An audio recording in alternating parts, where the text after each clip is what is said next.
Welcome back. A control chart catches trouble, but catching is already losing a little. Lean's contribution to control is meaner and cheaper. Make the mistake impossible, or at least impossible to miss.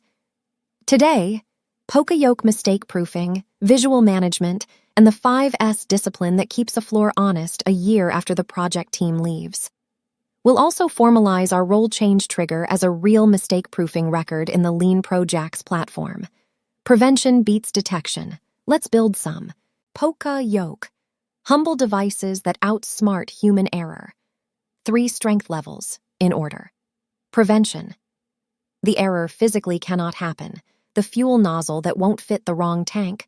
The fixture that only accepts the part one way. Warning. The error is possible, but it announces itself. An andon light, a timer, a beep before the mistake matures. Detection. The error happened but gets caught before it travels downstream. Every step down that ladder costs more. Exam line. The best control removes the possibility of error, not the operator's excuse. Visual management. The floor should explain itself. Shadow boards where a missing tool is visible from 10 meters. Marked zones, green full, red empty. Andon signals that make status public. And 5S, sort, set in order, shine, standardize. Then the one that fails, sustain. The fix is boring and it works. A short audit checklist, a cadence, a named owner, and scores posted where the team can see them. A control nobody audits is a decoration. Let's formalize the fix. I'll use the LeanProjax platform, the Poka-Yoke tool. Error type, label roll run past 6 hours. Mechanism, this is the exam nuance, a warning device. The 6-hour timer can't physically stop the line, but it announces the error before jams mature. Description, no roll change trigger existed. Jams climbed with roll age. Intended outcome, rolls changed proactively. Jam rate stays under 1 per shift, matching our control chart. And the implementation note, timer wired to the andon, response owned by the shift lead, checked in the daily 5S audit. The trigger is no longer a good idea. It's a registered control with an owner.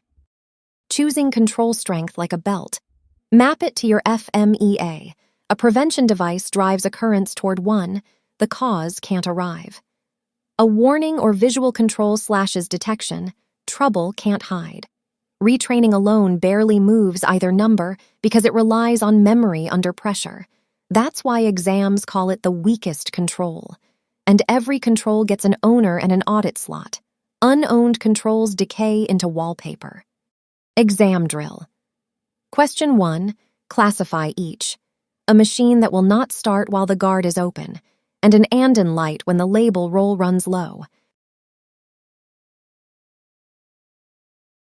The interlock is prevention. The error is impossible. The andon is a warning, possible, but announced. Question 2. A team proposes retrain the operators as the corrective action.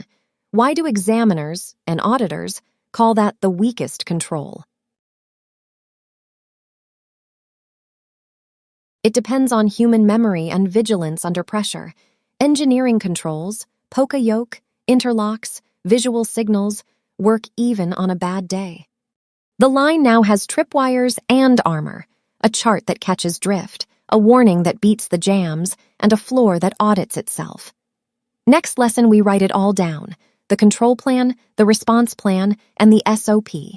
The documents that make the gains survive personnel change. Subscribe and I'll see you there.